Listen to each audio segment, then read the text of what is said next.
Okay, we are on our final presentation this morning, and for the ancient world. And first off, I must apologize.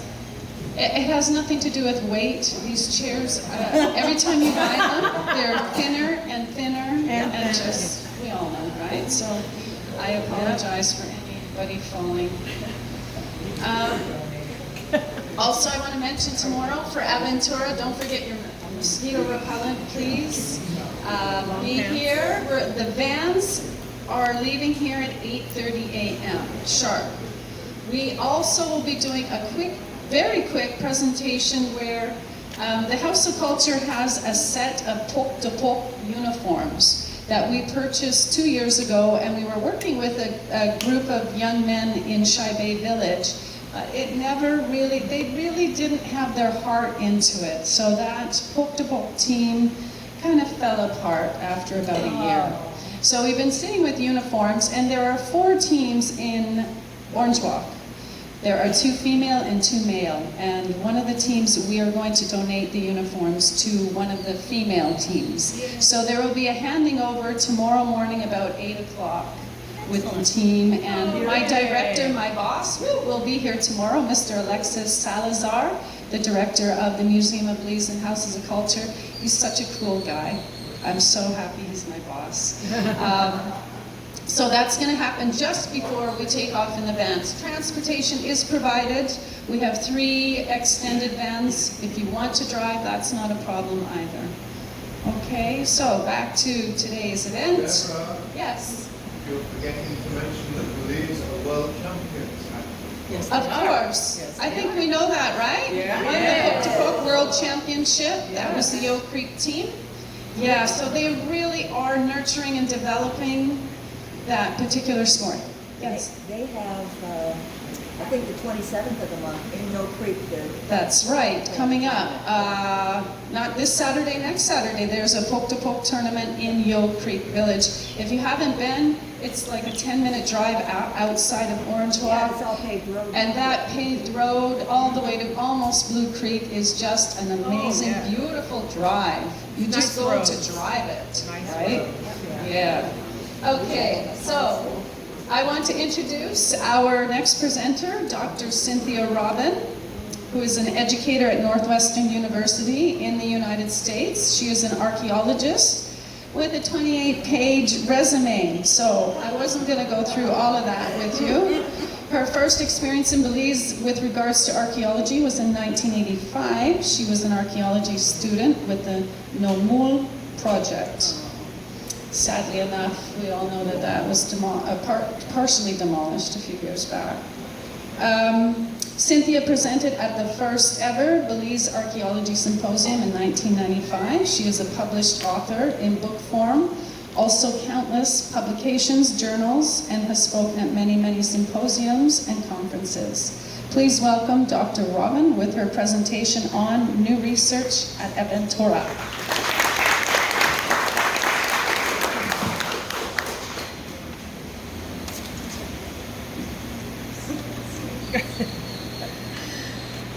Thank you so much for making it all the way to the end. Can everybody hear me well? Is this good? Perfect. Okay, great.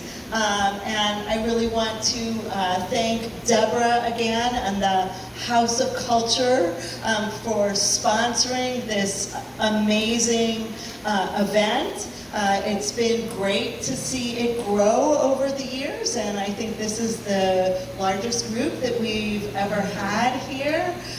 It's really exciting for us because most of the time we're out in the bush somewhere talking to ourselves, and that gets a little boring.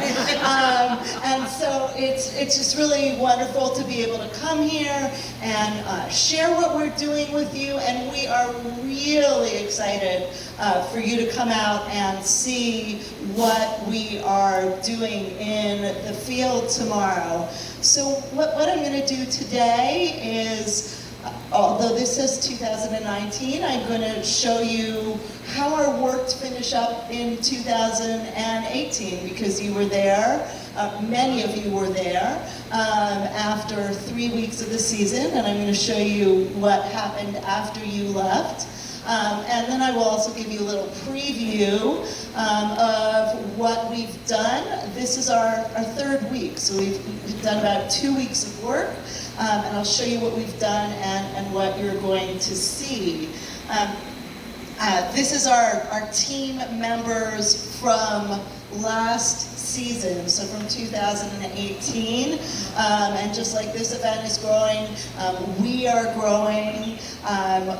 This year we have over 50 people on our team. And that just gives you the sense of the scale. Whenever I come and I talk to a group like this, and you see a few of our team members here, it's really important to remember that there's a ton of people who are doing all of this work. Archaeology is just no small process. And we really need a lot of people to work together in order to get it done. I am particularly excited that Dr. Deborah Walker joined our team this year, and I think you guys can see why, right, Yeah. from the previous presentation. And what I want to say is that here in Corozal, we're really focused on the archaeology of Corozal, and those of us like myself who've spent their entire career working in Belize, we're focused on the archaeology of Belize. But that, you know, we've talked about this in previous Corozal House of Culture events, that border out there it's meaningful today. It meant absolutely nothing to the ancient Maya. It wasn't actually there. And because Deborah Walker is an archaeologist who has not been constrained by borders, and she has worked fluidly on both sides of the borders. It's given her this unique opportunity to sort of think about this region not from a Corozal perspective, but from the ancient Maya perspective, which would have been the j7ga Bay perspective, in which all of these sites were linked. And so that's you know, a very, very exciting addition to our work, and very sort of helpful for all of us to think of how we're part of a much bigger picture than just the Corozal district. But to go back to the Corozal district for a moment. I know that I would say, looking around, I think at least 75–80% of you have been here many, many times, but there are some new faces here. So I have these 2 slides that I always bring to set up my talk, and they're always the same, and they're for the few new people. So I will ask most of you to bear with me. The reason why we decided to found the project at Aventura, and you can see really clearly, and this was brought out in Deborah's talk, there are 3 capitals in the region: Cerro Maya, Checkdamal, and Aventura. And they held power at different points in time. And it's very clear that we've had significant research since the 1970s at Cerro Maya, and sort of significant research at Checkdamal since the 1970s. And you can see that because both of the sites are open to the public today. They've been reconstructed. And here's our main temple at Aventura. It's a 20-meter high temple, just like we saw at Cerro Maya. And Aventura becomes the capital of this region in between the periods of these 2 sites. So a general way you can think about it is pre-classic Cerro Maya, classic Aventura, and post-classic Checkdamal. And it's, as we saw in Deborah's talk, it's a little more complicated, but that's kind of an easy sort of way to think about it. But so how can we really understand this area if we're missing one of our 3 capitals? And so that's kind of what we're here to do, is to sort of help the Corozal district sort of fill in the picture of what is happening in the pre-Columbian Maya period. But we're also here, and as you saw in Deborah's talk, this region is so important throughout every single period of Maya archaeology. Something important that was changing the course of Maya history was happening in this area. And another reason why we wanted to come to Aventura was that we really have the whole history of Belize at Aventura. So it's a place where you can go, you can be at one city, and you can study the whole history of Belize. So we have these archaic foraging peoples who are coming perhaps to the Bajos around Aventura, these low, wet areas, following animals, people who would have been experimenting with the first crops. The development of the city at Aventura is really exciting for us because Aventura reaches its peak in the Terminal Classic, which is the period of the collapse of cities. So we get to study, and I think this is the focus of our research, right? Something we've talked about is we all live in cities, and we want our cities to survive. We want our cities to survive environmental change. We want our cities to survive war. We want our cities to survive political crisis. Aventura is an example of a city that thrived when other cities were in decline. So what was going on there? And we have people living at Aventura all the way up to the time when the British are here. We have sugar mills that you saw in Maxine Olin's talk yesterday, historic villages, and you can see the different kinds of artifacts. So it's just really exciting for us to be able to be in one place and get sort of the whole nutshell of what Belize is like. So this is the map that we have made to date of Aventura. The Northern Highway is coming through right through here, that kind of jagged edge at the top. This is where San Joaquin is. If you're wondering why there are like all these weird squares where we haven't done our survey, it's because, as you guys know who've been out there, this is sugarcane fields. And different fields are in high sugarcane at different times, and so we can't make our way in to do the survey. So that's why we have this really weird looking survey area. And as I'll mention in a moment, that's why we're doing LiDAR. Because either we could move here to Belize, which actually I would like to do very, very much, but I'd have to give up my job and it would be complicated, then I wouldn't be able to run the project and it wouldn't work out. So either we'd have to live here in Belize and do the survey all year long, go into the fields every time they were cut, or find another way to do the survey, or end up showing people maps like this. So we are in the middle of a 3-year project that's sponsored by the National Science Foundation, in which we're not looking at the center and the temples at Aventura, which is a very large site. We've got 6 central plazas and 7 temples. Here in Corozal, we've got 1 central plaza. This is a city with 6 central plazas and 7 temples, and this is the central downtown. This is downtown Aventura right here. We're not focusing on downtown Aventura in this project. We're focusing on the people that lived at Aventura, and we're excavating different households to get an idea of the range of people from rich to poor and in between, people who were farmers, people who may have made different kinds of goods for trading and were excavating their houses. And so last year in 2018, you came and visited our excavations at some elite houses that were right close to the downtown area. And this year we're going to take you up to some elite houses that are a little bit north of the downtown area.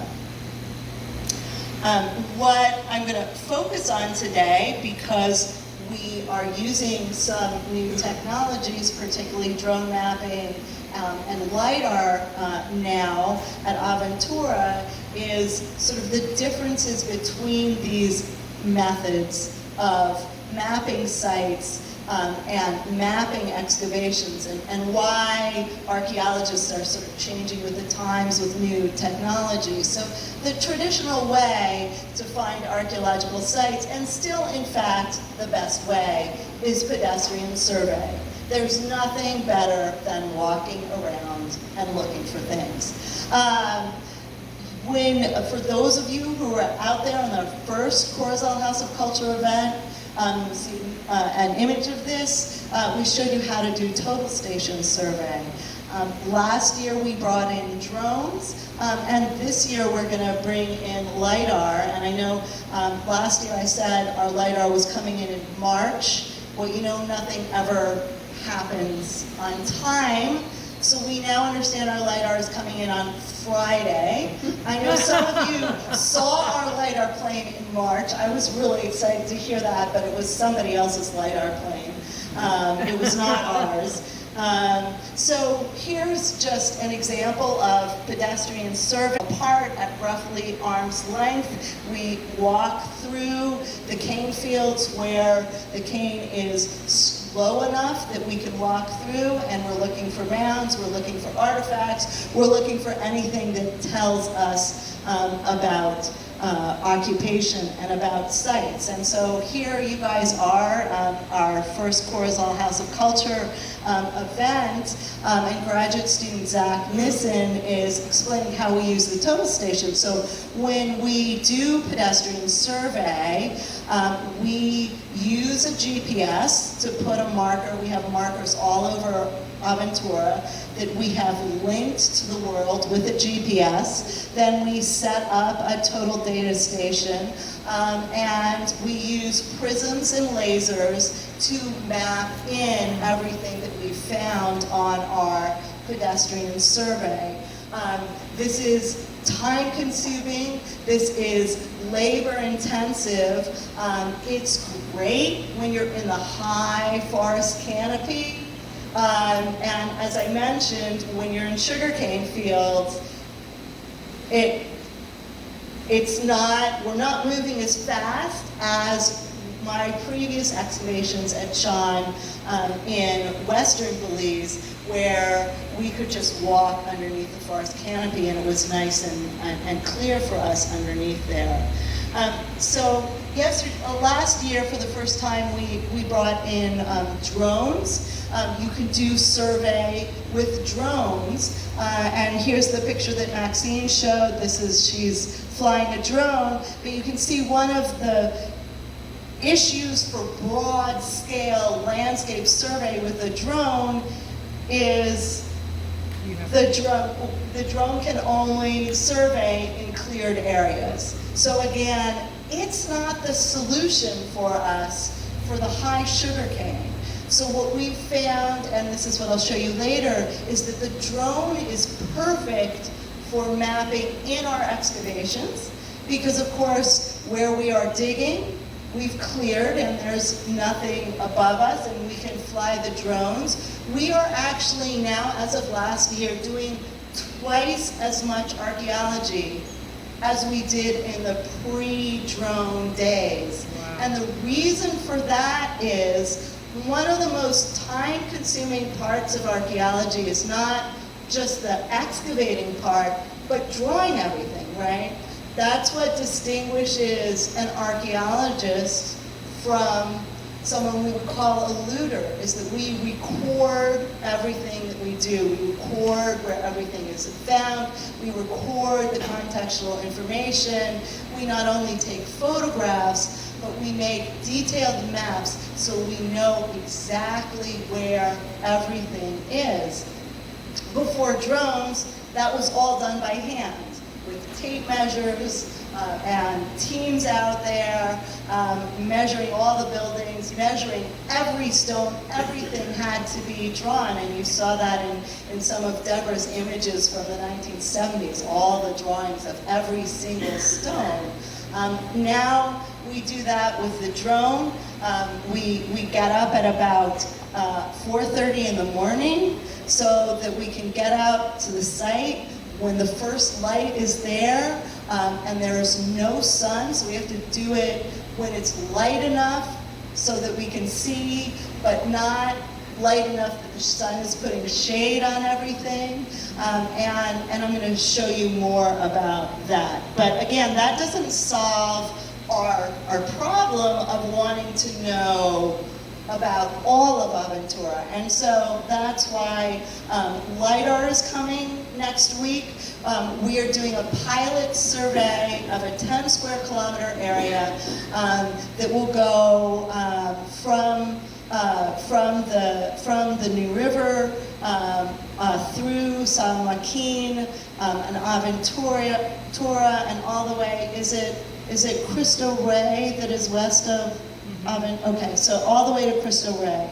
And we're going to do a nice 10 square kilometer swath. The reason why we're trying out a small area first is, unfortunately for us, sugarcane is the worst area for LIDAR too. So we're trying things out because LIDAR is best with the high tropical canopy, because what it's doing is it's sending out these sort of the light detection rays. They would, if you have, say this is our mound, and say that roof is the forest canopy. So you would hit the forest canopy, you would get a signal. Then you would come down, hit the mound, and you get another signal. And there's a big difference between that roof and this mound. So it's really easy then to go through and cut out the forest canopy and be left with the drawing of your mounds. So think about sugarcane. Sugarcane is, it's taller than me, but it's about up here, and say this is our mound here, you're coming in with your LIDAR, you would get one hit here, and one hit right here. There's not that big of a difference. And so it can be harder to sort out what's the top of the sugarcane and what's the top of the mound. But LIDAR has been improving, and because we know this area might be a little more difficult, we're taking our shots closer together to try and give us more data points. And if this is very successful, we will then expand our area in the future. We're hoping this will not only help us find the whole settlement, how big is this city, but I hope we'll find where all the bajos are, find if the ancient Maya or in the historic period, people were digging canals between the bajos, and all kinds of features that we might not really see today walking around the ground, because might not be so much variation. There might, and like a canal, there's not necessarily going to be any artifacts associated with it, but we might be able to see it with LIDAR. And some people were asking, when is it? If the LIDAR is coming Friday, when do we see it? It takes about 6 months to process the data. So that's what I will do next year at the Corozal House of Culture, is I will bring in the LIDAR data and we can go through it and see what we can see and try and reimagine the city of Aventura. So I'm going to start us at 2018, the elite household group that you saw last year, and I'm going to show you a little bit how droning works and how it's completely changing what we do in archaeology and just allowing us to go in and spend our time excavating instead of drawing, and we're just getting so much done. So the first thing that you have to do is you have to take hundreds or thousands of photographs. And each photograph has to overlap. So I thought this was a good image. So you can see this stone here, you can see it here, here it is, it's going out of the picture, it's going out of the picture, it's going out of the picture, it's gone. So we take a whole series of photographs with trying for at least an 80% overlap. We take flat photographs and then we take angled photographs. And that allows us to reconstruct in 3 dimensions in real space, because our drone has a GPS in it, right? So we no longer have to use our total station anymore. All of these photographs have their GPS location. You can put them on Google Earth and they'll fly in. Wow. It's beautiful. They'll fly into Aventura. You'll just see they go right into place. So we have these hundreds and thousands of photographs and to align them. So we have to match all of the photographs up. Fortunately, the computer does it. We don't do that. So here's a model. The computer is matching all of the photographs up. And then we can see if we have areas where we need more coverage of more photographs. You can see these black lines are showing us the angle that the photograph was taken in, so you can see that we have some photographs taken at an angle this way, some photographs coming in and taken at an angle that way. There are a lot more steps in the process, but when you're done, you get a 3-dimensional model, and that was the building that we were just looking at. And I think you saw part of it exposed last year. It's a very late occupation building. It would have had, so we can see the walls here. Here's the front doorway of the building, the walls going around. There would have been a bench or a bed over here, another one over here, and this would have been a wattle and daub building. So we found the daub, the clay that would have gone around the pole and the thatch of this particular building. We're making 2 kinds of models focusing on, and Maxine showed you DEM models and orthomosaic models. We're focusing on 3D models and orthomosaic models. And so Maxine asked me to mention the difference between LiDAR and the digital elevation model that you make with a drone, because somebody had asked her about it.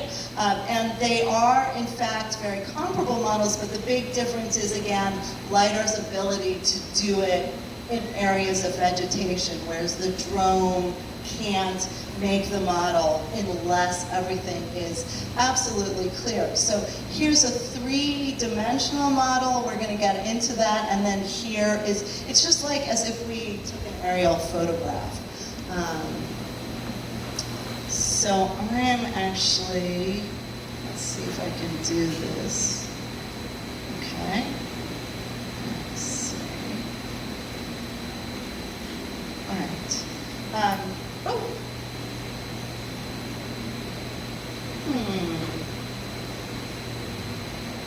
Maybe. Okay, great. So I will have to open the program, open my PowerPoint again. But so here we are in our 3D modeling viewer, just to give you a sense of what we're doing. And so you can see, obviously we can't take Belize home with us as much as we would like to. We can take these models home with us. And you went to Don Fernando Yam's property. And so here is the property. Another thing you can see, this model is still in progress. If you remember, for those of you who were there last year, there were actually trees over here, and we go through in our model and you can see some trees are still standing. But we're going through, we're cutting out all of the trees. So eventually we'll be able to make all these models without trees. You can see the L-shaped mound. Can everybody see the L-shaped mound right over here that we were doing excavations on, and a linear mound over here. And in the background, let's see, this, and we still need to fill it in, is one of those 7 temples at Aventura, one of the smaller temples. We can choose to zoom in on absolutely anything we want to. These models are to scale, and then we can do all of our measurements. So I'm going to start out, whoops, let's go back out. And I'm going to show you the excavations that were right here, and then I'm going to show you the, let's see if I can get it, the little structure, which is located right over here at the edge of the property. So here's the mound. Here's the surface of the mound. You can see the stone platform right here, and the stone wall of the building. And if we go into and look close up at the building, we can see we have 4 walls and 2 stone benches. And if we go in,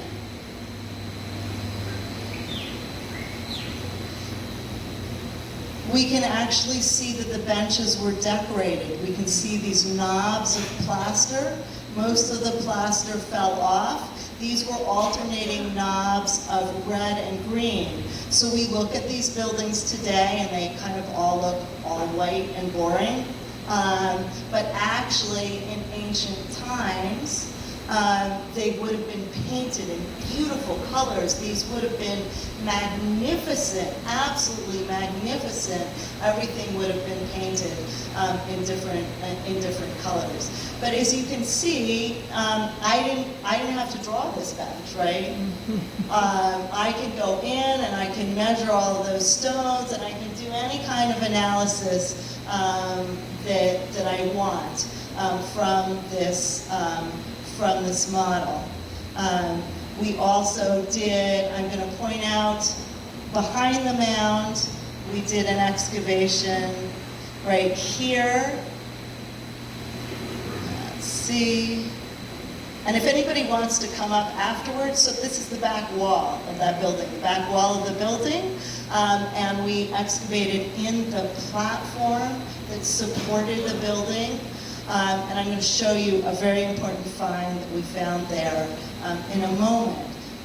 But we can also capture our excavations as we go along. So can you see that I'm in the same building, but this is on the last day. Here's the room. Here's the 2 benches, the floor, and we excavated in the room to see how the building was constructed. And you can see that this building was constructed really just in one phase. They came in and they built it up really big. That's actually kind of unusual. What our expectation is when we excavate a building is that you would find a smaller building and then they would reconstruct over it with another building, and that these buildings got bigger through time because every time they reconstructed the house, they would build the new house on top of it. But in this one, you can see that they just came in and filled it up in one go. And so we know that this was a family that had the resources to just build up one building at one time. Now, the family who lived here had a different set of resources because this is a much smaller building. And you can see this is the building that we were looking at before. That instead of having stone walls, would have had wattle and daub walls and a thatch roof. And here we can see it on the last day of excavations. And if we look, we can see different colors. You can see a sort of whitish layer, you can see a grayish layer, you can see a blackish layer. So you can see that this area was built up in more of the traditional way, sort of like slowly and increasingly, a little bit through time. And so again, I'll welcome anybody who wants to come up and look at these models, but let's, I'm gonna, if we just zoom in and, you can see the rocks just as they are, right? So this is just wonderful, wonderful new technique for us. So I'm gonna close this out. I'm gonna go back to my presentation, and I think, unfortunately, since I had to close it out, I'm gonna have to go back to the beginning of my presentation and click through it very fast.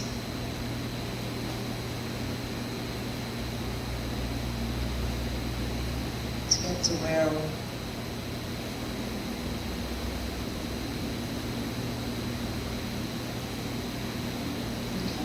So that's a little bit about how the new technologies are really transforming what we do. In thinking about, yes? What would the second building have been that first had the sleeping benches and stuff? And so it was a smaller building, but it also had sleeping benches too. So it would have been a lower status family. No, the second one of this picture. Oh, this is actually the same. This is actually the exact same building, right, in two different views. So what is to the right? Yeah. This part here.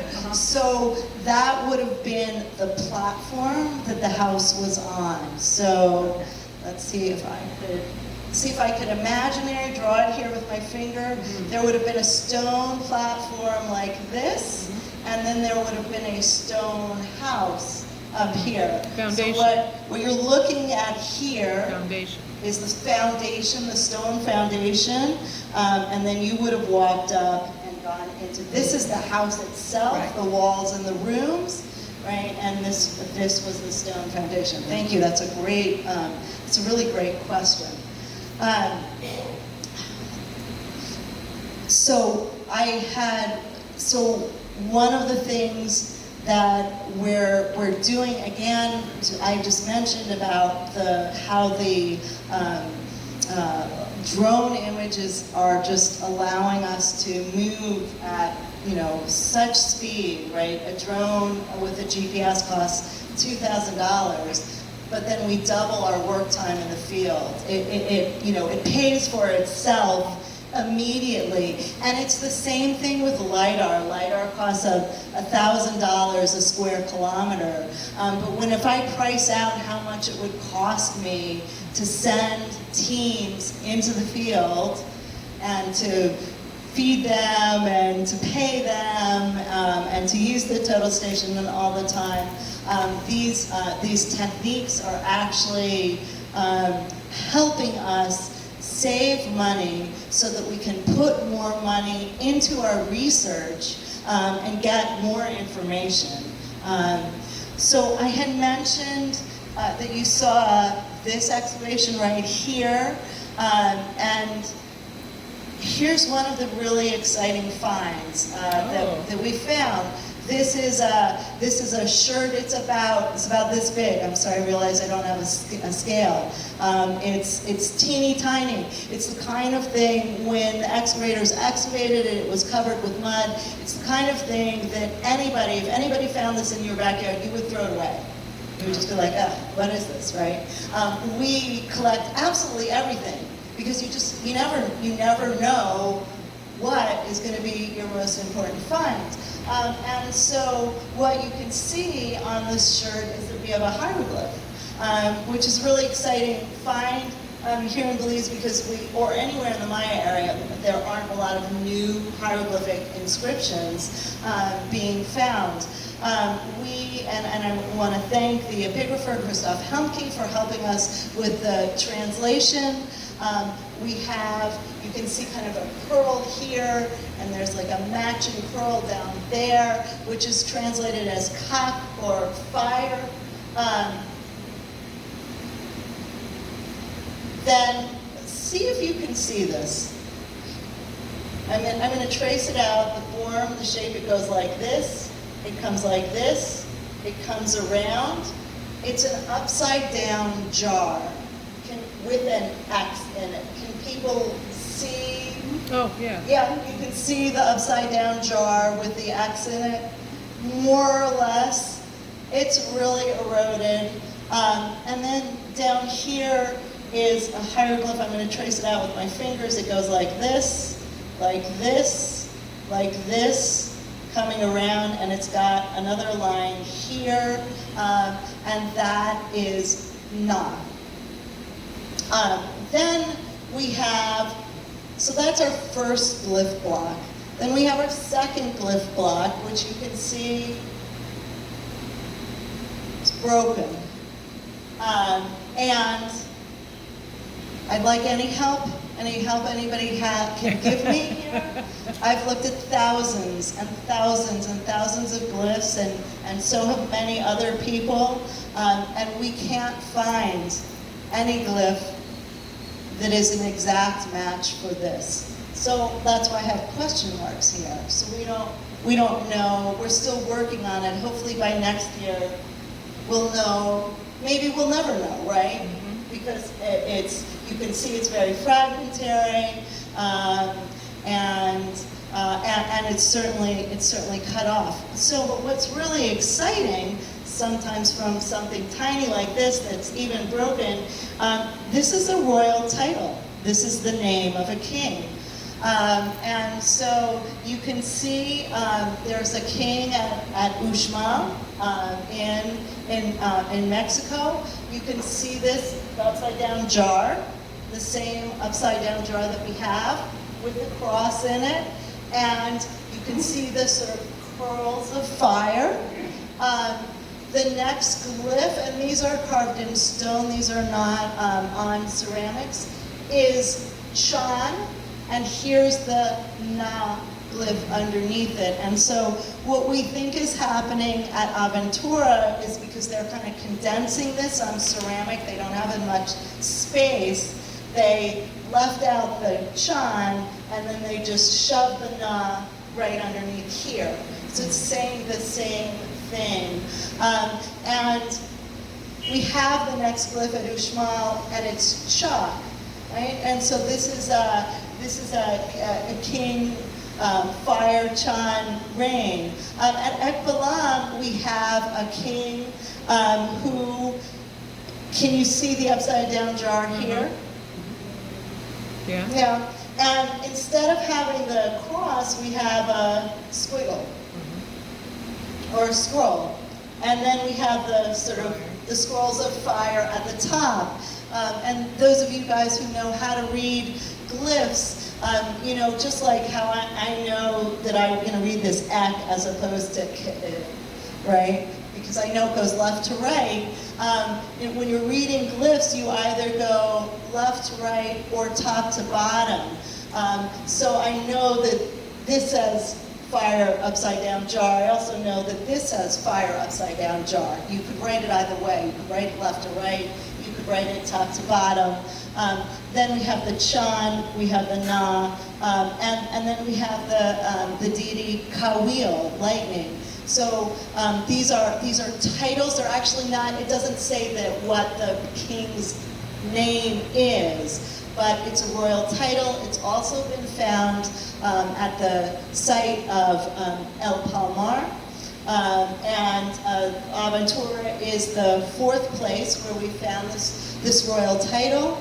I've been talking with Deborah about it, and this ceramic doesn't look like it's local. It's from here, so it looks like this is probably a gift from a king from somewhere to a family at Aventura. And if we can figure out where, we can start getting a sense of geopolitical ties between different sites in the region. We don't think that it's going to end up being Uxmal or Ekbalan, because we don't think we have a picture of Chat or a picture of Kawil. And we also don't think it's El Palmar, because our glyph isn't quite matching. So we have a lot of work, and please contact me if you see this glyph anywhere, okay? Thank you.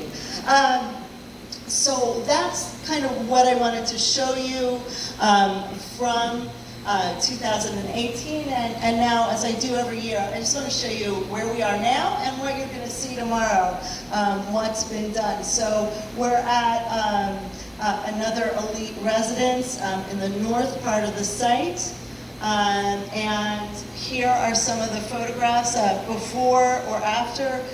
We are really excited this year because for some reason the architecture is centimeters below the surface. Oh, wow. So when you come out tomorrow, you'll see whole rooms and their floors and their walls. And so, you know, here's the ground surface.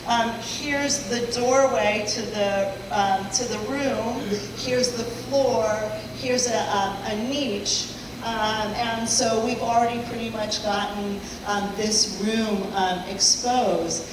This one is actually very exciting. So again, you can see, look at the ground surface. Right below the ground surface, we found these huge stones, which are actually, we think, part of the vaulted roof. You hardly ever find the vaulted roof of the building in place. Usually it's all completely collapsed and fallen into the room. So you just see the walls, but you don't see the roof. It's not completely all the way up to the top, but we're starting to see a little bit of the side of the vaulted roof of this building. Here again, you can see the excavations, and just, I mean, you know, look how close to the surface. A really nice wall that is one of the forming one of the rooms. That's my question. This looks like a piece of ground. Right. You know, and it is, and actually I don't have the photos today because I didn't have some good ones, but we do have some excavations that we will show you that are right on the ground where you see nothing, where you see no mound, you see absolutely nothing. You would walk right over it. In fact, when we were doing the survey, it's not on our map because it's not a mound, and there's a building right there. This is, we're actually on the top of a mound. Do you see how it's kind of humped a little bit like that? So we're on the top of a mound. So when we see a mound, we know there's a building underneath. But well, actually, here's one that is not on a mound. So you can see we're not on a mound. We're out behind a building. We were actually hoping to find the garbage dump because you wouldn't throw your garbage in front of the house, you'd throw it in behind the house. But unfortunately, behind the house, we picked the wrong behind, so we're moving to the other behind, actually today, and we found the platform that the mound was built on, and if you can see underneath here, an early building, the very, just the corner of an early building. We haven't excavated it yet. We don't know how old it is. But these are kind of the evidence that we start looking for to give us, you know, the deep history of the people who live there. But, you know, we like to excavate mounds, but there's architecture everywhere, right? So I think we have one person in the back and then one in the front. So are you guys using ground something radar? Huh? Ground something radar? We are not, and one of the reasons why we're not using ground penetrating radar, we haven't had a lot of success with it. And the reason why we haven't had a lot of success with it is because the bedrock here is limestone. The buildings are built of limestone, the floors are limestone, the walls are limestone, everything is limestone. And where the ground penetrating radar works really well is where the buildings have a different signature from the underlying material. So like if you have stone houses on a clay underlying material, or clay houses on a stone underlying material, and then the radar could sense those differences. So when we've tried ground penetrating radar, and I've actually never tried it at Aventura, but we tried it out in the Cayo district, you just kind of get mush. Like he said, how do you know that you're going to like excavate that just one triangle and not the triangle next to it? You just pick a place and start finding. If you find something, you move on, and you don't find anything. So, you know, it's archaeology. One thing I love about archaeology, it's both like a science and a little bit of trial and error. So when we see again, so this is our mound for the purposes of discussion, and if we know that our front door is over here, we know that the people probably didn't throw their garbage right there. Well, they probably threw it in here, here, or here. And so if we're looking for the garbage, we would then try, you know, science would tell us, look on these three sides. Trial and error tells us, all right, let's try here. Oh, we don't find it here, let's try here. Now, for the small buildings, like the buildings that are made of pole and thatch that don't have a long history, what we do is we take and the soil stratigraphy is not very deep, we actually take a post hole digger and say this was our house and that was our front door. We would dig a series of post holes all the way around and look for where we found the high concentration of artifacts. And that's where people dug the garbage, right? And then we would excavate there.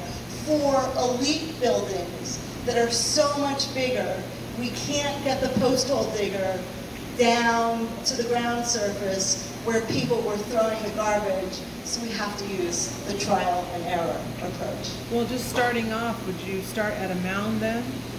Yeah, That so would be just not starting- just a blank, just not just a Yeah, blank so place. starting off, what we would do is we start Anywhere. at the top of the mound to try and find the shape of the room and to find the doorway. Then once we find the doorway, we know front and back, and then we start putting the other excavations, right? So if we find the doorway, then we will excavate the stairway in front of it if we want to know how the stairway looked, and then that's when we would find the edges. So, but we always start to find the room first, look at how it's oriented.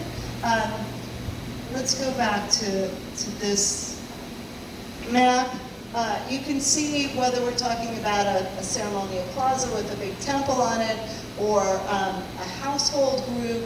Sometimes a very typical pattern, you can see it here. This has three sides, you can see where we're excavating. The Maya lived not in nuclear family households, but in extended family households. And they would place the houses all around a patio or a plaza. And that would be the sort of communal area for the family, the places for celebrations, places for cooking. And so when we see 4 mounds facing a patio area like that, or you can see it up there where we're excavating, we know this is the fronts of the mounds, and these are the backs of the mounds. But you can see we have some mounds just kind of hanging out by themselves over here. Maybe this is a new family that's just starting its own household, so it hasn't had time to grow and have relatives build households in a patio area around it. So we have no idea which is the front and which is the back. Generally, we would think it would be one of the longer sides, but it could also be one of the shorter sides. So before we were going to place any excavations looking for the garbage in the back, in something like this, we would absolutely have to open up the room first and find the door. Have you found any like manufacturing or stores or anything like that, markets? Yeah, well, yes, very exciting, and I think we discussed this in 2016. This is the main temple. This is what you see from the highway, that 20-meter temple. This is what we call the A Plaza, and so here's another temple over here. We think this is the ball court for Aventura. We haven't been doing any excavation. Look at this area over here. We've got like a huge open area. That area is not open because there's sugarcane and we haven't surveyed there. It's not open because there's a bajo there. It's open because it doesn't have any mounds in it. And we call this area the ceramic graveyard. Because if you walk around in there, there's no elevation, but there are beautiful, teeny tiny pieces of ceramic about this big, all over the place. So instead of seeing soil, you feel like, I don't want to walk here, I'm crunching ceramics, but then they're this big, and you're like, okay, it's okay to crunch ceramics this big into a little bit smaller. And so we do have this one mound there, and yes? Yeah, I recall walking around. You recall, yeah. That's about what we found that coin. That's about where we found that coin, yeah. How deep is that? I know that's been plowed pretty deep. Yeah, so, we excavated here, and what we actually found was not only were these ceramics all over the surface, we went down about a meter, and we found 17 floors. People were building floors out of crunched up ceramics. So they were taking these crunched up ceramics and they were just creating these, so I would think, and we actually have to, this is something we've got to get another grant for and investigate, but yes, I think this is the marketplace for Aventura. And remember in Deborah's talk, she was talking about salt making, and she was talking about those vessels that are just, made to be broken. All of that is salt making vessels. And if this was a market for salt here, we don't think people are producing the salt here because we don't have the range of artifacts that would have been associated with salt production. But if this was a market and what you did was you broke the pot that the salt was in and gave the person the pot, then you're going to end up with tons of really broken pots. Trash. What are you going to do with them? Well, maybe you might as well build floors with them. So it was very interesting. I don't know about any other example of people. So again, these all things like, please, when you find the answers, let me know. Making big floors out of crunched up ceramics. But this, may have been the marketplace, right? Because what would be, and this is the main downtown. This is our largest temple, right? Where's the marketplace going to be? It's going to be right in the center of downtown. It's going to be right by your largest temple. And it's really unusual that we have such a big open area. So this is something that, again, once we realize what we were dealing with, we need another grant to specifically focus on that area and conduct large-scale excavations and see, you know, what was coming in and what was coming out. And as Deborah mentioned, one of the things that may be going out, and those of you who've been there, you've seen them, these double-mouthed jars that are so prolific at Aventura that we think, we hypothesize they were being made there. And either the jars themselves or whatever was in the jars was part of what Aventura was exporting. And maybe one of the things they were bringing in was the salt. The little tiny buildings just around what may be the market, have any of those been excavated? Right, so this was our elite residential group. This one was excavated, and it is part of the market itself. It was the only elevated area. My bet is once we excavate this, we'll find lots of small market stall sized buildings that just aren't high enough to stick up out of the ground so it looks flat. My bet is there will be buildings.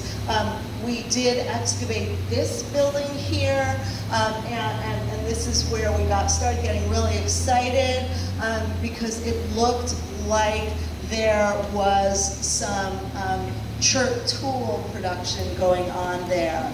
And so that might indicate that in this, one of the things that was going on is, you know, if this was a marketplace, is that people were sort of napping, sort of, what kind of tool do you want? Right here, I'll make this tool for you. There you go. Yes, so that building over there is also giving us evidence of potential market type activities. We excavated these buildings over here and they're elite residences. So this is a residential area that doesn't have anything to do with the marketplace. So it's really, it's very exciting as you kind of start seeing the patterns. So we've got sort of downtown, residential, and potential marketplace. When you get done, you bury that again so they put clean back in? Is it become part of the government's land to eventually become a tourist site? What happens to what you've done? Yeah, so that's a really good question. So the site of Aventura is, so we've been talking about, it's in sugarcane fields. It's all private property.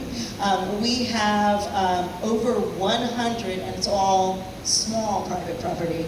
We have over 100 landowners that we feel incredibly grateful to, who all give us permission, through our permission from the government, to work on their land. Because it's private property as opposed to government land, when we are done, we cover everything over. So if you go out here today, it looks like the before picture, right? Although Fernando told me that he is actually sort of keeping the mounds cleaned off so that people can come and visit them, and he moved his milpa somewhere else so that it wouldn't be on top of the mounds now that he can see what the buildings are. So, two reasons for doing that is, again, we're grateful to the farmers and we don't want to sort of disturb their livelihood, so we, give it back to them. But also, since it's not government land, if we left something exposed, somebody would have to come in and maintain the plaster and maintain the stone, you know, just like we have to do here in Corozal, or it would fall apart. And since it's private property, there's nobody to do that. So reconstruction only happens when a site is on government land. And you know, I know there's a lot of interest in, you know, potentially opening Aventura up. The Institute of Archaeology is interested. A lot of negotiation would be involved because we'd have to get cooperation of huge groups of people, but that's something that we're definitely thinking about. One of the reasons why Aventura has never been previously open to the public is because, again, here's our, you know, the highways everybody knows, and there's been a lot of damage to the site just because it's so accessible. It's not like Caracol, you know, you have to travel back. But what we found, actually, so everybody thought that Aventura was going to be really destroyed as a site. But we actually found that accessibility protected it, right? Because if you wanted to come and do something at Aventura, everybody would see you. So actually, the converse happened. The site is actually quite protected because everybody can see what's going on. And as you can see in those drone models that I was showing you, we've just got incredible preservation of architecture. It would be a really beautiful site to reconstruct because all of the buildings are so well preserved. So, yeah. In contrast to Santa Rita, the state had about 50 mounds. Where are they now? Right. 120 years ago, there was said, well, the workers there said there were something like 50 mounds at one time. And they've been bulldozed, they've been plowed. Bulldozed. Right. Yeah. And so that's, you know, one of the things about sugar canes. I think, you know, that we've seen plow marks go down about like 20, 30 centimeters, but then, you know, everything under that is preserved, right? So, you know, Corozal is a big town, and you know, as Corozal expands and expands in a very urban way, the archaeology of Santa Rita, Santa Rita was a huge site too, right? But it's gone. But Aventura is preserved in the cane fields. It's preserved by the cane farmers. These buildings, you can't grow cane. You need soil to grow cane. So a lot of the sugar cane is growing, and the growing is going it's going everywhere. But when we go out there, we'll see low mounds. You can still grow sugar cane on. Tall mounds, you can't. There's just too much stone. There's no place for the sugar cane to grow. So in the farmers' fields, these mounds are protected. They're protected by the sugar cane that is growing around them, but not growing on them.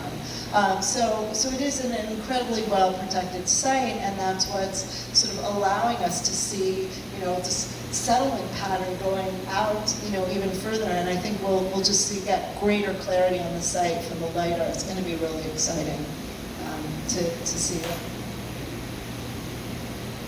Okay, I do have a couple of my closing slides that I always bring. What to wear and bring.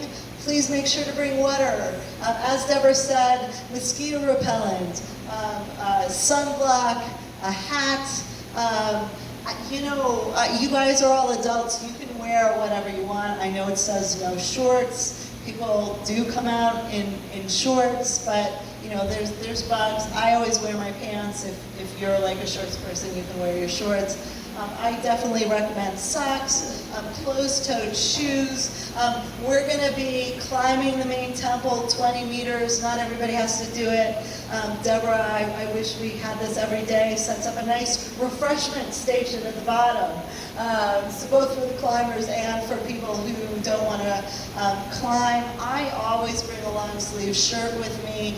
It's actually not muggy out there right now, so I haven't been wearing my long sleeve shirt this year because it's so dry. There's no bugs out there this year. But I always, you can bring it in your bag. The reason why we do want to be careful always when we see this is because we do have friendly friends out there where we're working. They go away when we start cleaning. It's generally on the first few days where we find our friends and get rid of them. And then the last thing I wanted to mention, I wanted to thank, many of you actually came out the Sunday before we do this. And it's intentional because our colleagues from the Institute of Archaeology can come here and come to San Joaquin on Sunday, and they're not like having to drive back and forth from Belmopan 10 times to come up to Corozal.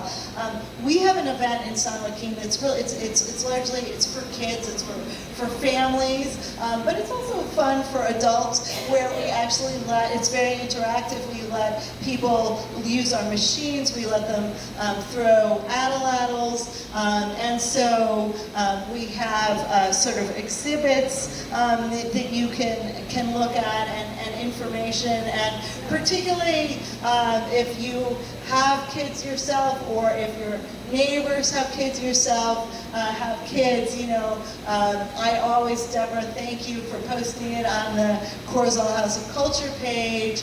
Sort of please come out and join us for a really fun day the Sunday before this.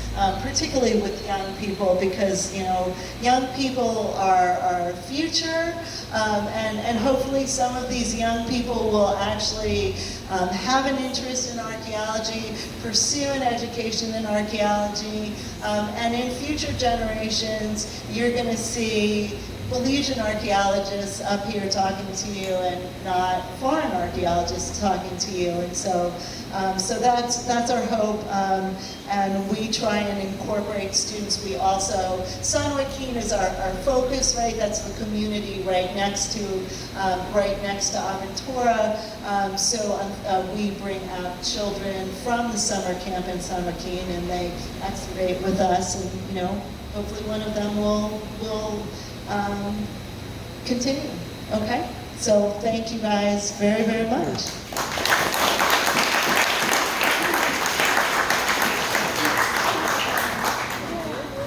So much.